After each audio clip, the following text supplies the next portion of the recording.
Hello guys, সবাই কেমন আছো? আশা করি সবাই খুব ভালো আছো। আজকের আকাশটা বেশ পরিষ্কার। আমি সোমদত্তা চলে এসেছি আমার একটা ছোট্ট ব্লগ ভিডিও নিয়ে।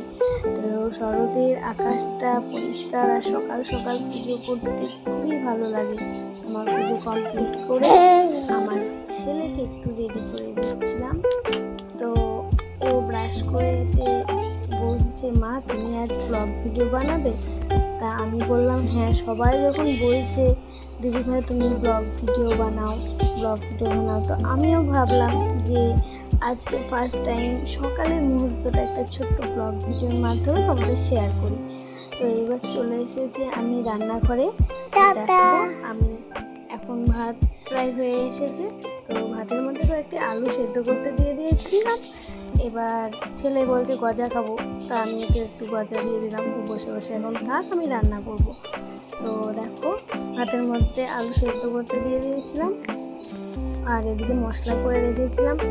তো একে করে ডিম দিয়ে, দুটো ডিম ছিল ঘরে। আমি বললাম আমি তো সকালে দুটো ভাত খাবো, তা দুটো ডিম নিয়ে একটু তরকারি করে। তো দুটো ডিম ভেজে নেওয়ার পর কড়াইয়ে তেল দিয়ে আলু সেদ্ধটা দিয়ে লবণ, হলুদ, আদা বাটা, রসুন বাটা, পেঁয়াজ বাটা, লঙ্কার গুঁড়ো আর সামান্য পরিমাণ চিনি দিয়ে কষিয়ে একটু পরে জল দিয়ে ভাজা ডিমগুলো দিয়ে দিলাম। অনেকে পোচ করেও দিতে পারো। আমার সময়টা যত কমই হয় সেই জন্য আমি তাড়াহুড়ো করে করেছিলাম।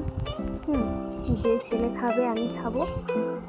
ফ্রিজে মাছ আছে, পরে মাছের ঝোল রান্না করব, সেই ভিডিওটা তোমাদের পরে শেয়ার করব। তো এখন আপাতত এইটুকুই। এবার গরম মশলা দিয়ে গ্যাসটি অফ করে দিলাম। ব্যাস, রান্না রেডি। খাওয়া দাওয়ার পরে আবার নতুন ভিডিও নিয়ে তোমাদের সঙ্গে দেখা হচ্ছে। এখনকার মতো টাটা, ধন্যবাদ।